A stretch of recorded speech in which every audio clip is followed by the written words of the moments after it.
Welcome back to another episode of The Hit. My name is James Layton, CEO and founder of Anderson James. This is the podcast where every single week I bring you a leader from our sector to discuss some of the biggest challenges in UK housing today. Today on The Hit, I was delighted to be joined by Mark Pearson, Managing Director of 54 North Homes.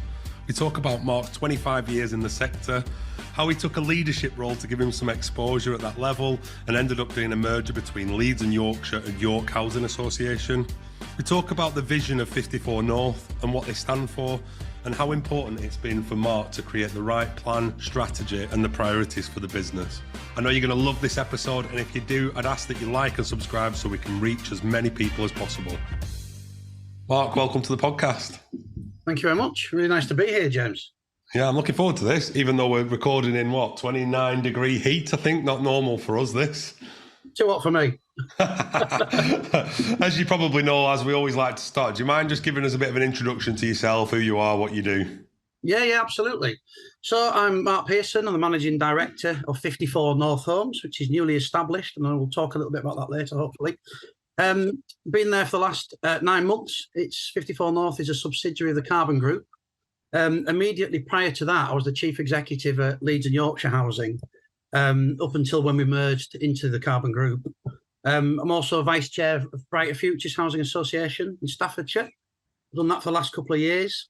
Worked in the sector for 26 years, actually, this month. So any day now will be 26 years. And I started at Equity Housing Group in Stockport as a housing assistant. And Wow. and I loved it. And I'm a proud Yorkshireman from Scarborough, or Scarbados, as we like to call it, local, but I live in Warrington now. And I've got 2 daughters, and one of which is autistic, which has ignited my passion about neurodiversity as well, something I'm really interested in. Amazing. Great introduction. I mean, 26 years in the sector, you don't look like you could have done that, but we'll get onto that later, I'm sure. But, James. I know. How did you get into the sector? Always like to start there. What was the journey in for you? I know you said equity, but what was the reason, I suppose, more than where you started? Yeah, well, I went to study in Sheffield Hallam, in the early to mid 90s, and I didn't know what I wanted to do after that, to be honest. I just thought I'd quite like to work in an office and get that sort of experience. And throughout my student years and growing up, I'd had a whole host of jobs, seasonal jobs, working in cafes, hotels, retail, emptying the bins at Flamingo Land on a tractor, a whole host of different things. And I quite fancied getting some experience in an office. And I worked in the finance department at Sheffield University for a year. And I think my job title was purchase ledger clerk, something like that. And whilst it was a great experience, it wasn't for me. I think I decided I preferred spending money rather than counting it. And I fancied a change. So I applied for a job at Equity Housing Group, which at their regional office in Sheffield at the time. In fact, back then they were called North Cheshire Housing Association. It was that long ago. It was a long time ago now. As a housing assistant, and I just did administrative duties. And then very quickly, I got into allocating properties into lettings. And then I started to go out and meet people and do sign-ups. And I just absolutely loved it. I absolutely loved it. I think that it was I loved being a housing officer after that. I think the nature of the role, the variety involved in it, meeting different people, seeing the impact you could have. I just fell in love with it then. And, I've never looked back since. And most people say that, once it captures your housing, it never lets you go, does it? But it's trying to get people to take that first step and it not be. I reckon I've done 50 episodes, 47 have said that they fell into housing by one way or another. Yeah, and I mean that is the case. I don't know many people, in my experience, or colleagues of mine in the sector that sort of trained for it and chose it when they went to university. And as I say, I certainly didn't. But I haven't looked back, and I didn't know what a housing association was when I joined it. I just wanted to get, it's a job. To see what it was about, and I was really uncertain. But very, very quickly, I decided it was a career for me. I've got to say as well, that Equity Housing Group that I worked for then, which don't exist now. They merged a couple of years ago into Great Places, I think it was. Yeah, I was very lucky with them. So I was there for 9 years, and I think I had eight different roles. And they funded my postgrad diploma to go back to college on day release, and I was really, really fortunate, really good organisation, and I'm really grateful to them. And, some of the key people that I worked with at the time that gave me those opportunities. Amazing. I mean, how important for you, I mean, going a bit segueing here, but how important is it for you that you've had all them different experiences? You said 9 roles then, but you've done quite a lot of roles in your career. But how's that shaped you to be a leader of an organisation now as you stand here today? Has that been important, would you say, that grounding of different things? Well, I know there'll be different views on this. And for me personally, it was good. You know, I enjoyed it. And, you know, so my background, I sort of specialised in housing management. I didn't, you know, I've not worked directly in development or finance, notwithstanding the year that I did at Sheffield University, of course, which is not a career highlight for me, I suppose. But and it gave me a really good grounding, and I think understanding service delivery and what our housing officers do now, and front-facing colleagues, when they sort of talk about the challenges and their experiences, I can really relate to those, and I really enjoyed doing it as well. Yeah. And as my career has progressed, I've missed that sort of contact. You know, I certainly try and get out and into the communities and meet customers and shadow colleagues at times, but, you know, not as much as I would like to do. And it's something that I've really enjoyed. So I think it's helped my understanding. No, good. And 25 years in the sector, 26 nearly. What's been the change in the housing landscape in that time for you? Because you've worked in different regions, haven't you? Equity Northwest, was it? Or no, yeah, Sheffield. Northwest, yeah. So you've seen a couple of different regions, let's call it. What's been some of the changes you've seen in that time, like the housing landscape? Well, I suppose a lot's changed, and some of it I might not have noticed so much at the time because it would have depended on the role I was in, I think. But and I was thinking about this sort of thing before we sort of met up today on here. And I Googled it and I thought, how many housing ministers since 1997? And wow. I know there's been a particular lot in the last couple of years, but I think it's 24. So it's almost one a year since I've been in the sector, which, you know, with lots of different views for those individuals. So that, you know, that's really interesting. I think there's probably, it certainly felt to me there was more social housing when I started my career. Demand for accommodation, I think, was perhaps different. You used to have a lot more low demand properties that were difficult to let, I think, when I was sort of doing that job in the late 90s. And it wasn't because they were poor properties. There just wasn't the same demand, and perhaps people had more choices. I think issues around affordability have definitely changed. I think even one of the things I reflected on was even like the size, because when I used to was a lettings officer many years ago, a lot of the properties I was involved in letting were smaller properties, 1 bedroom. Right. And there certainly seems to be less of those and a bigger focus on family accommodation over the years, and rightly so, because there's been a great need for that. But then interestingly, when things like welfare reform hit and bedroom tax, there was an impact for people then that were struggling to find, you know, smaller properties to move back into. And I think the other couple of things that stood out for me is mergers. So obviously that's something that I'm very interested in, is something hopefully we'll talk about a little bit shortly. And there didn't seem to be that many mergers in the earlier years of my career in the same way. So when I worked for Equity, they had about 4,500 homes then, and they were considered to be a medium-sized housing association, where in today's climate, they're considered to be a smaller one.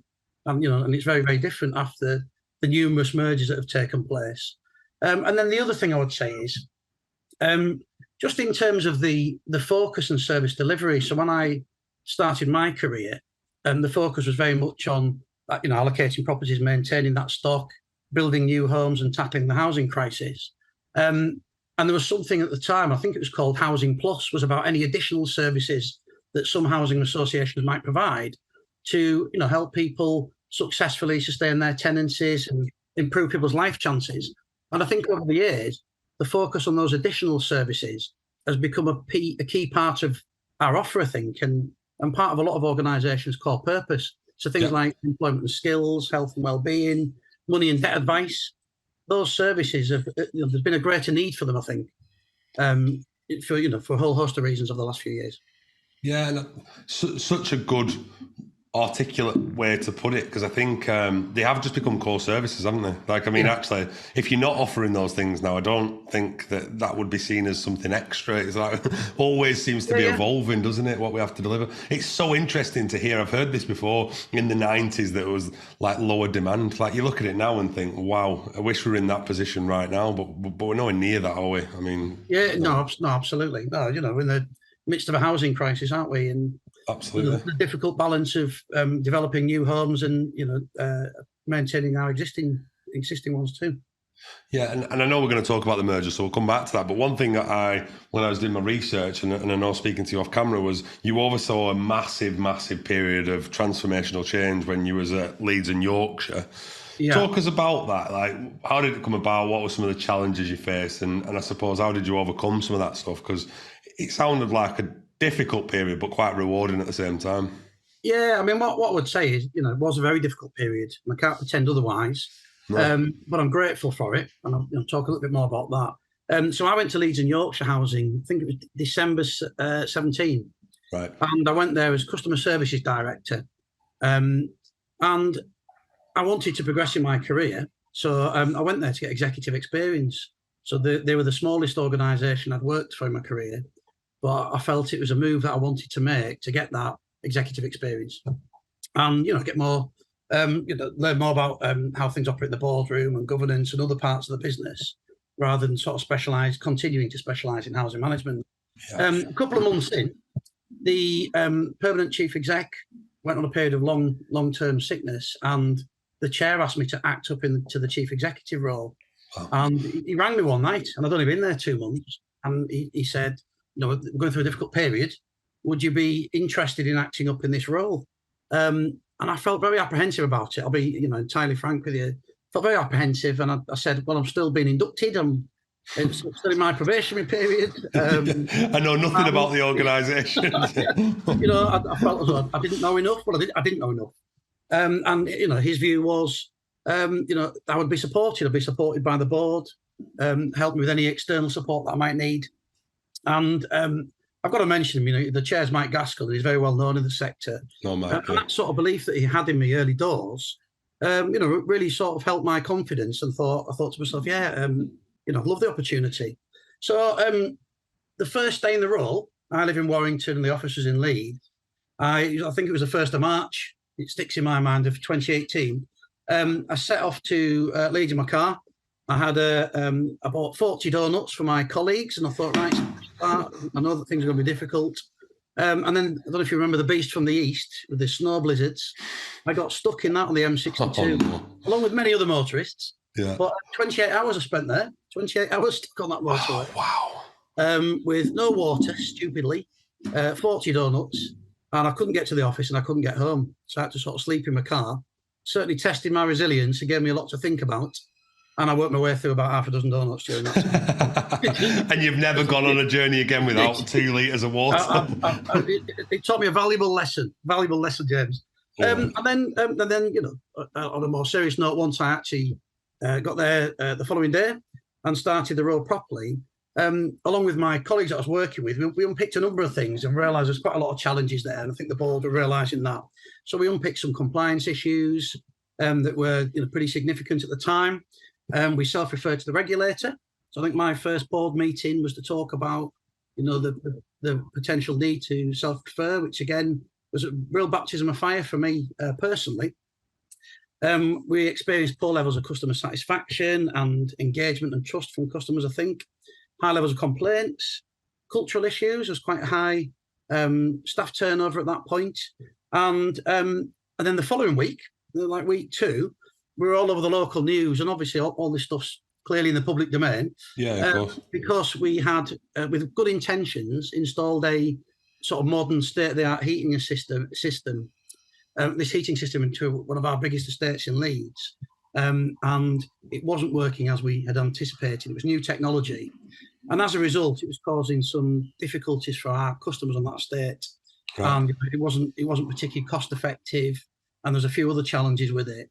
And that was all sort of within my first couple of weeks in the role, really. So that was a starting point, and it just felt like a behemoth task to overcome. And again, being entirely honest, it felt quite overwhelming. I bet. Quite overwhelming, I think. And then had to sort of start to develop a bit of a plan about how we're going to, tackle this. And going on in the background, the board were obviously understandably considering our options and whether we needed to merge or could we continue as an independent organisation, bearing in mind the scale of challenge. And my view and the view of my colleagues that I work with, and absolutely fantastic bunch of people, were whatever the future looks like, and if we merge and whatever else, we need to tackle all these things that we're facing, and we need to do it in a systematic way and prioritise that. And the other interesting thing is, as a starting point, the rest of the executive team were pretty new in post as well. So we all sort of developed together. And again, with the support of the board and the support of the chair. And there's something about adverse times that brings people together, I think. So when we we were a small team, only around 40 staff at the time. When we started to look at the scale of some of these challenges, we realised very, very quickly that the starting point, we needed to be honest with ourselves about what was going wrong, any mistakes that had been made, not be defensive, hold our hands up for anything that had gone wrong or we got wrong, apologise and commit to putting those things right and looking at how we can prioritise that.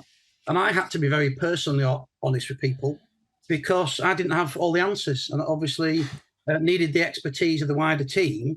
And any senior leader that thinks they've got all the answers, in my view, are kidding themselves. Is my very personal view about it, because it's not realistic. So we needed to listen to our people. We needed to listen to our colleagues and our tenants and our other stakeholders. We developed a action plan of our priorities, brought in any external expertise that we might need to support us with that. Communications was key. I was keen to share all the details of what the key challenges were, what our proposed solutions were, progress against those things.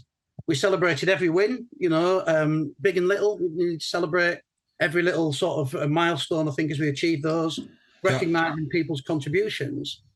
And it felt at times like nobody in the organisation had a job description in some respects, because we all took collective responsibility and everyone got stuck into everything that needed to be done at that time.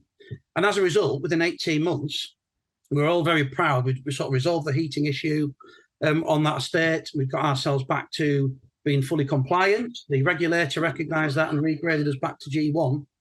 And I've got to say, what's important to me was getting back to G1 wasn't the driver. It was being compliant and ensuring that our customers were safe in their homes. That was the key driver, and tackling everything else, and that would follow if we were getting those things right. And then we reduced staff turnover by about 80% in the following year, improved service delivery, started to slowly rebuild trust with our customers. And then we were delighted a couple of years ago where we won the Northern Housing Award for Cultural Transformation. And I said to you off camera, we don't really enter many awards, but it was something that we felt really passionately about, thinking it'd be great recognition for the work and the investment that everybody had put into sort of 18 months, 2-year period. So by the end of it, we're really proud, and it felt incredibly rewarding for everyone. Yeah, amazing. I want to unpack a few bits of that. So as a leader, just getting inside your mind there, obviously thrown into absolute chaos from the sounds of it, to be honest.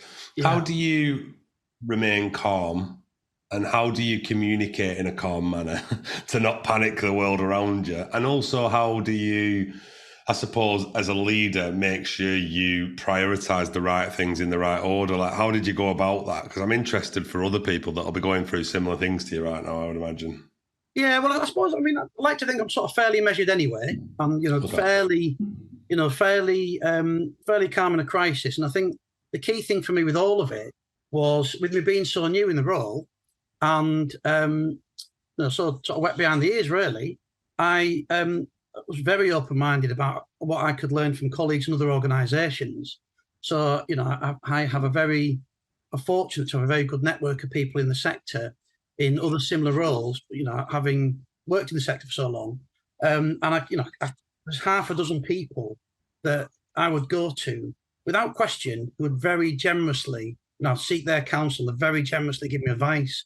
And I spoke to a couple of people that I didn't know so well, who I know had been through some similar challenges. And I was keen to learn from them. And then I'd sort of bring those experiences back. And, some of that advice, and that helped to develop my thinking and thinking of my colleagues. And learn what others have done well, and learn from where others perhaps had tried something that not worked so well too. And I think we work in a very generous sector, so I was really grateful for that. And then I think in terms of sort of prioritising things, we spent a lot of time together, just chucking everything on a big board of post-its. And one of my colleagues loved post-its, and then trying to sort of bunch things together and prioritise. And what's the most important? Well, the most significant was that people were safe in their homes. That was the single most significant thing. And that would, was our biggest failing at the time as a landlord. So we knew that we had to get that right. And then there was other things that we could do in parallel with that went hand in hand with that, which might be around upskilling some of our colleagues and looking at how we collated and managed our data. So one of the things that I know that a lot of organisations have experienced around compliance, for example, is at the time we were managing it through spreadsheets. And then we invested in a good system, a really good system that we can use, and at a push of the button, get an accurate update on everything. So, we looked at what other tools and support that we needed, but we prioritised the things that we felt were more business critical, and that was around keeping people safe, doing the right thing. And you mentioned something then that really stands out to me, and the reason I love this sector is you're never a phone call away from someone wanting to help you. And I think the collaboration and the way that this sector works, it just takes that little tiny bit of bravery to pick up the phone and say, we're in a mess, can you help me? I can't imagine there's many chief execs out there that wouldn't help another person, or other leaders that wouldn't help another organisation in this sector. How important was that external relationships that you had, do you think? Yeah, well, I'm absolutely critical. And I think you're right. I think we work in a really generous sector. Right. And, I can't say with certainty how that compares with other sectors, but I feel that we work in a very generous sector. And every chief exec I've ever met, I think pretty much I feel comfortable asking people for help and support or their views on things. And people, I've not encountered anybody that's not been willing to give it, if I'm being really honest.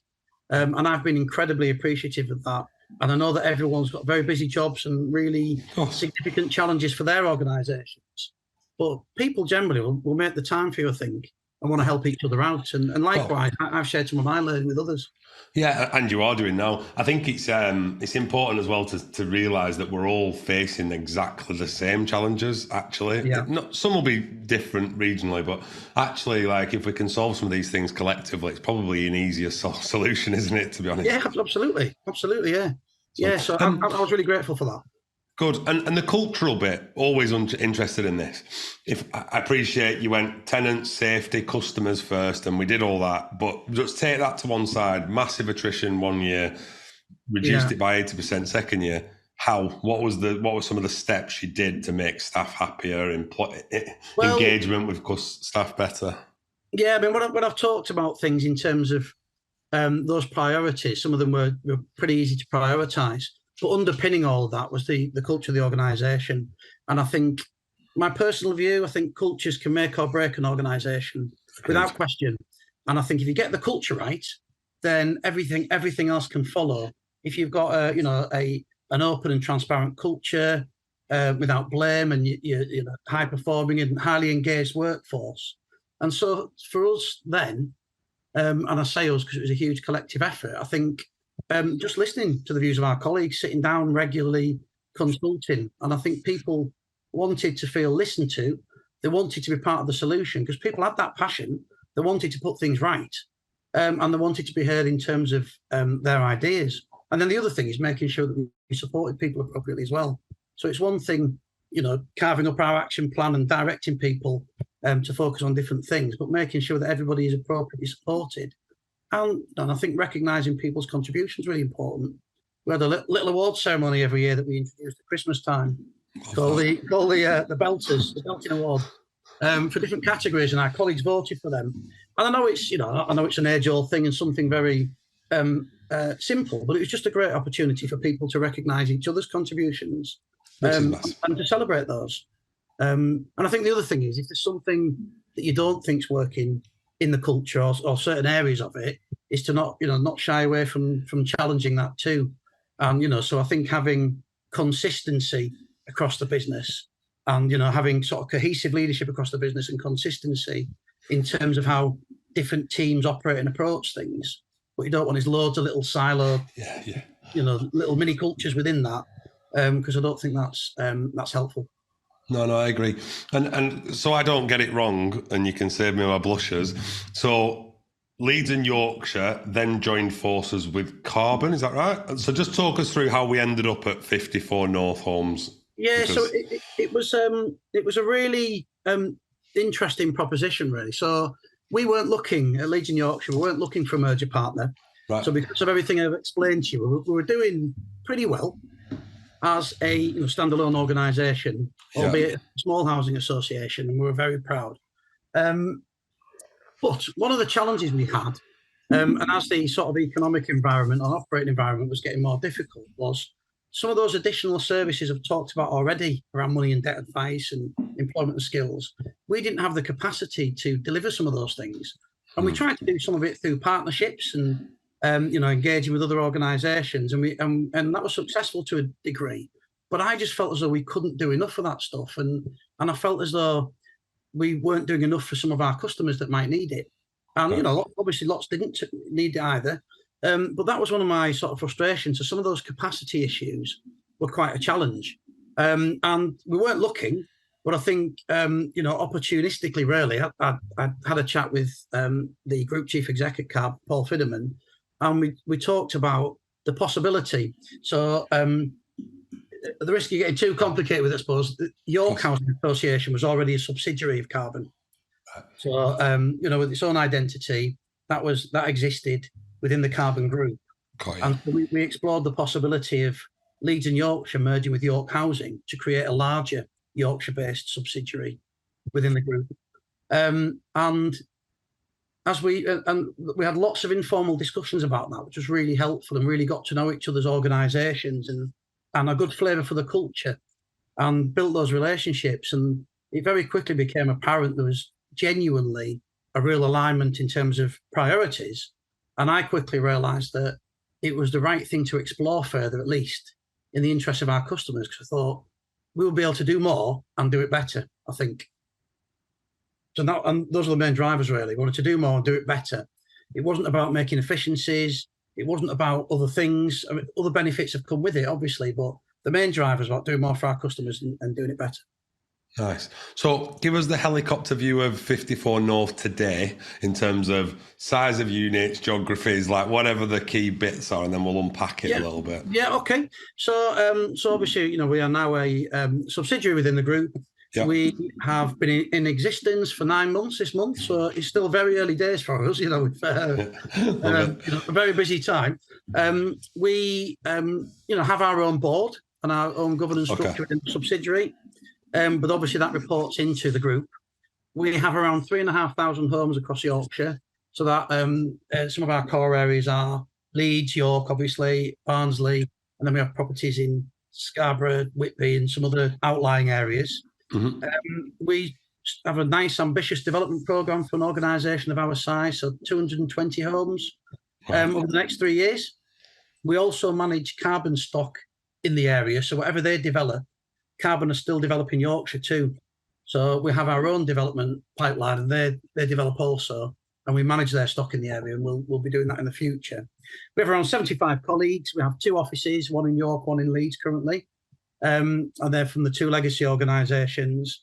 And as I say, we're sort of early days, 9 months in, business as usual activity. We don't want to be slipping with things, but also the integration piece cannot be underestimated in terms of the amount of work and effort that needs to go into that, I think. Yeah, no, that's fair. And I think you've mentioned the drivers behind the merger, but you're aligning 2 legacy organisations, and you've just won an award in your previous organisation for culture.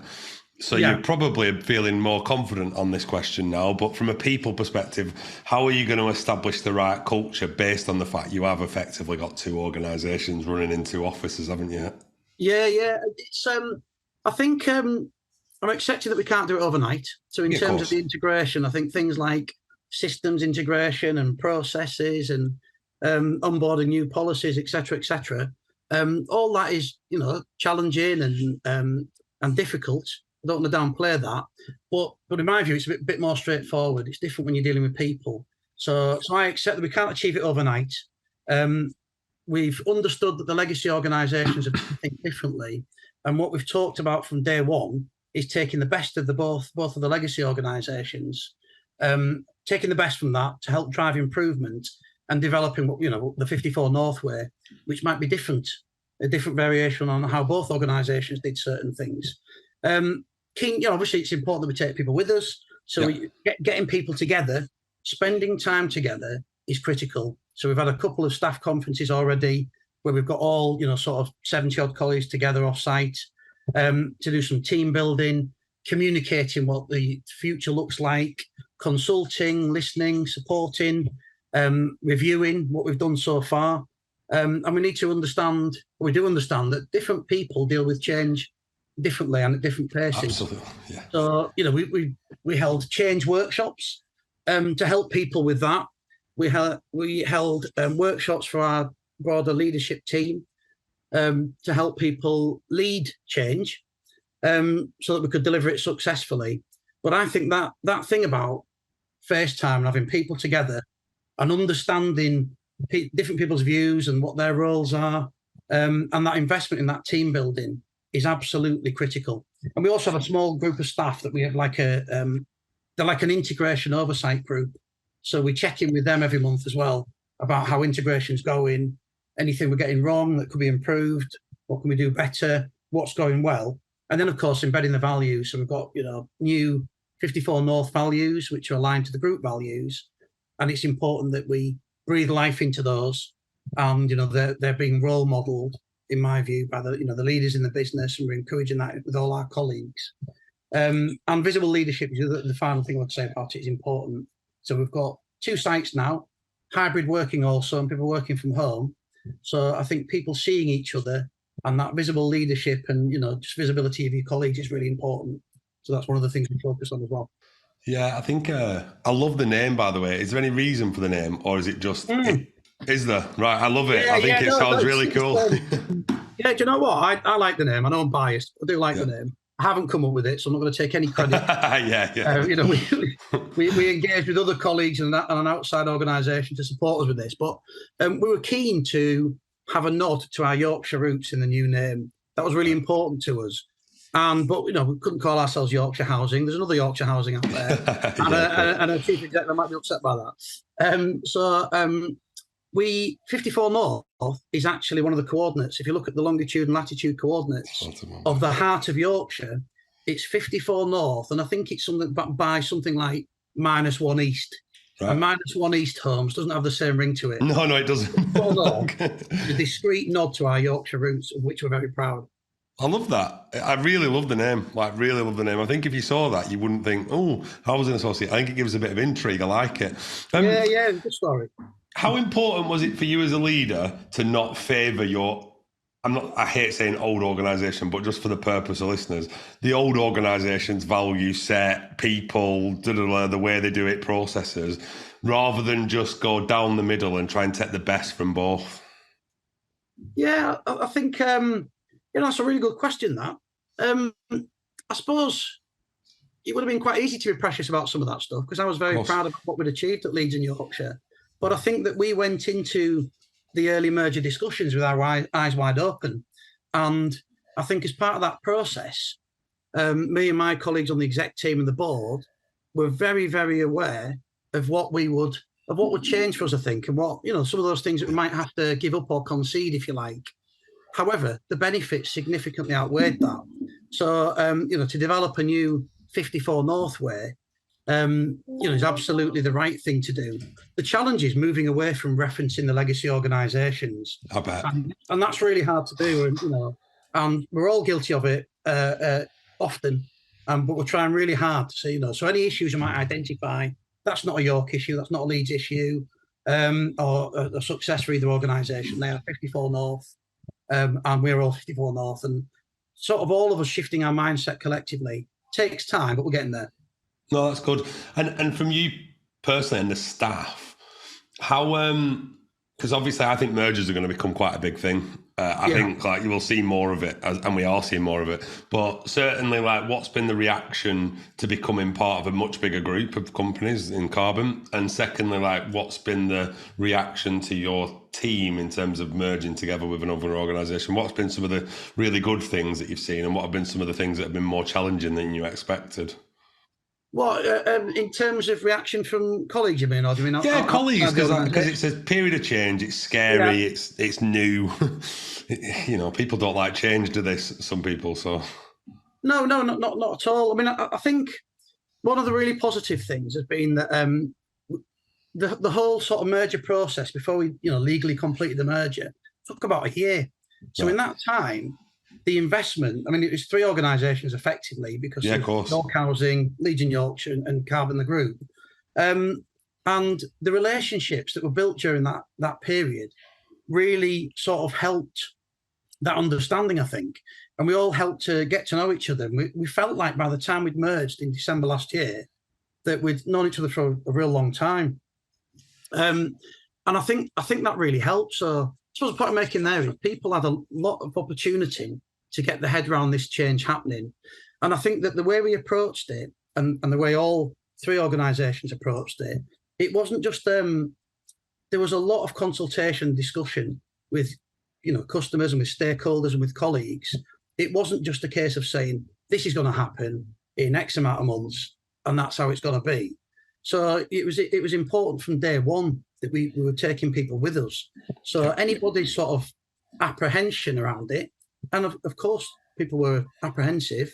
Some were very excited and thinking bigger organisation, greater career opportunities, which of course, has been for many people. Some were more apprehensive, but we could help deal with some of those things as we sort in the build-up to actually merging. So I think the way that the 3 organisations committed to that work beforehand and really invested time and effort into building those relationships really helped. And of course, there was a genuinely clear alignment. And if there wasn't, it wouldn't be as successful as it is so far, I don't think. No, that's good. And I suppose that the one thing we've not touched on, which I just wanted to on the 54 North piece, is what are going to be some of the key benefits that partnership, let's call it partnership, but merger, are going to offer to your customers across the North now? What are they going to see as a tangible benefit to all this happening? Well, again, I think it's a really good question because we developed a business case for this. And my view has been very strongly that that business case, we don't just want it to be a load of aspirations that in 5 years' time we look at it and think, what did we do with that? So if there's not tangible improvements that we can demonstrate and reflect back to our customers after 1 year, 2 years, and 3 years, and those improve, I'll be very disappointed. So already we've introduced additional services. So we now have money and debt advice or money matters caseworker, which is an additional service that York Housing didn't have, and Leeds and Yorkshire didn't have. We can access some of the group's additional services. So they have like a furniture rental scheme, a low-cost furniture rental scheme that our customers in Yorkshire can access. So some of those additional things are really helpful. And that, there's some of the quick wins already that we've had. We have restructured our team. So we've got the new 54 North structure. And within that, there are additional resources and additional in-house expertise now. So, we've strengthened our in-house expertise around compliance. We've strengthened our first point of contact. So in terms of, from a customer perspective, getting in touch with us and that first point of contact, whilst we're on a journey and there's a lot more improvements we want to make, they're some of the things that we've bolstered the capacity of that and the resource we've invested in it so that first point can, feel a lot more positive experience for all of our customers across Yorkshire. And I think the other really significant thing is the greater resilience it offers us as an organisation. So being part of a group, when we sort of started the initial discussions, as I said earlier, it was all about the customer and doing more and doing it better. We didn't think so much about the operating environments getting more challenging. We've got a more difficult economic situation, cost of living crisis, and another potential rent cap, and all the other challenges that the whole sector's facing. It's put us in a stronger position and more resilient position to be able to deal with that.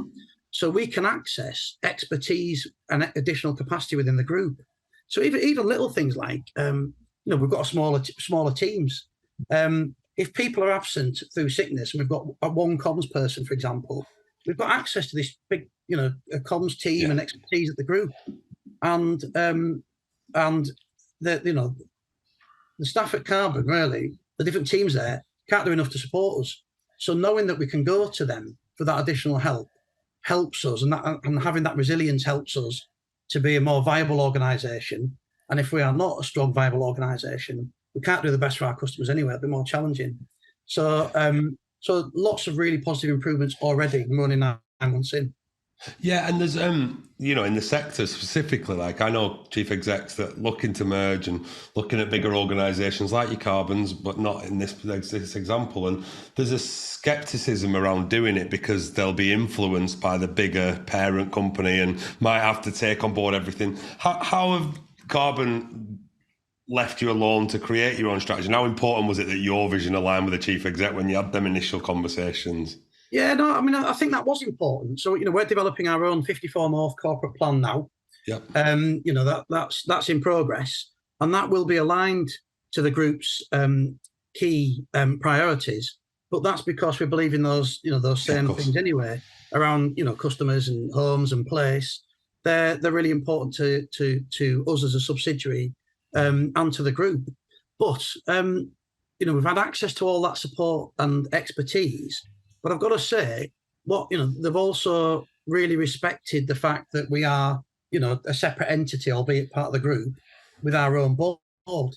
And they've been very incredibly supportive. And I don't want to say hands off in a negative way. I mean, in a real positive way. Sort of left us to develop some of those things ourselves, and just wanted to support us with it. And the other thing is, the group are very keen for us to be a voice within the group and influence the group as well. So, we take part, our exec team and our board are part of the group's exec and board's strategic discussions and away days. We are all representing 54 North there too. And the group are very interested in our views on things and how we can shape the group direction. Which is really great, isn't it? And you want autonomy, don't you? And you want identity, and it's pointless having another name and a different subsidiary if you're not going to give them any autonomy to do what you need to do. But it's using the power of that bench strength of Karbon, isn't it, at the same time, and group? Yeah, absolutely. And as we look to the future, I mean, honestly, I can't wait to summarise this, but I mean, you've had a bit of a whirlwind journey to this point, so sure you haven't sat down since you started, but what do you foresee as some of the key challenges and some of the things that you might experience in the next 3 to 5 years, given that 54 North are relatively new? What are some of the things that you're seeing on the horizon that are going to come up as challenges? It might be sector specific, really, or maybe as the organisation. What do you see as some of the challenges you're going to face? I think we face the same challenges as other organisations in the sector.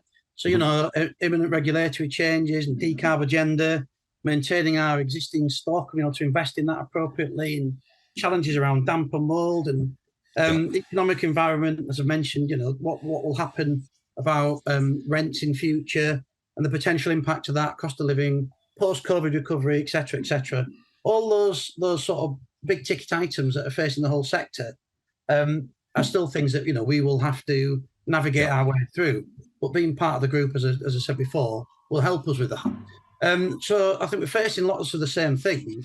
The other thing I would add in that's more sort of specific to us is, the ongoing integration and ongoing development of our culture and ensuring that we deliver on the commitments that we set out to do when we first, announced our merger. And that's really important to us. And it's really important to me personally. Worst case scenario for me is a year or two post-merger is if, boards are sat back reflecting and our customers are reflecting and think, well, what was all that for? What was the point? Yeah. And, there's a very clear point, and I want to make sure that that's very tangible for all to see. That's really important for me. Yeah, amazing. And a couple of last things for me. The first one was I saw that Tasha, who used to be part of your team, has won the Outstanding Achievement by Apprentices at the Housing Heroes Awards, which must have been a proud moment for you as an organisation because you'll have supported Tasha on that journey. But just tell us a little bit about that, because I think that's really interesting and a real big achievement in the sector. Yeah, well, do you know what? It's something we're very proud of.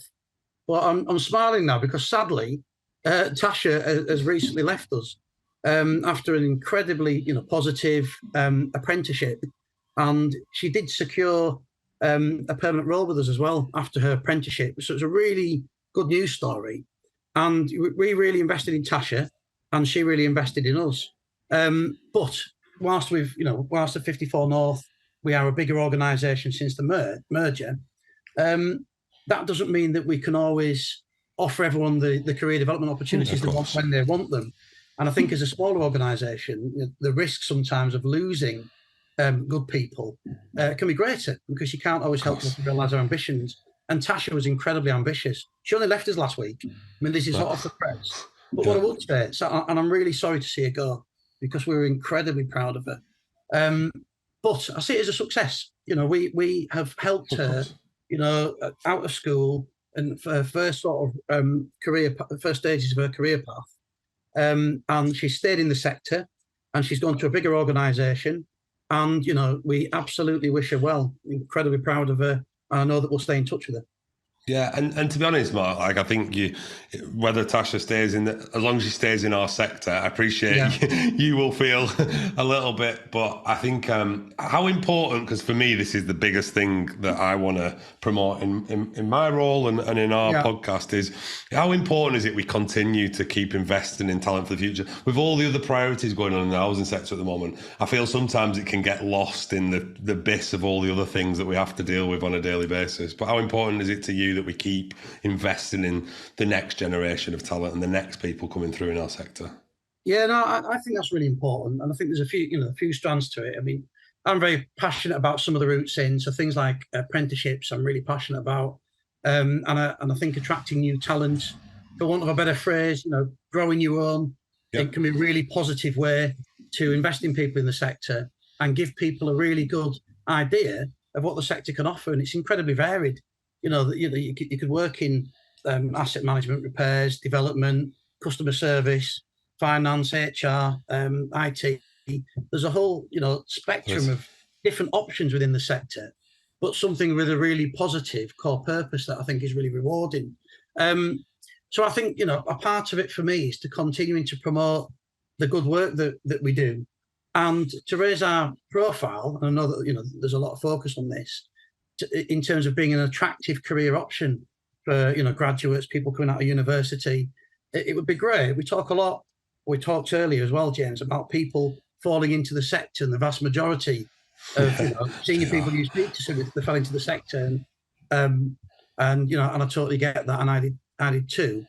Wouldn't it be great if we could attract people that were training for the sector, and choosing degrees in housing or other paths, apprenticeships, other ways into the sector, because I think it's a really attractive proposition. It would be great that for more people to choose it as a career choice rather than fall into it. And I think promoting the good work that we all do as a sector is really, really important. And it's a lot more. It's about an awful lot more than just providing bricks and mortar, I think. Yeah, and it's a lovely way to finish. And I think, if I can do anything with my platform, it'll be to make sure this sector becomes one of choice in the future.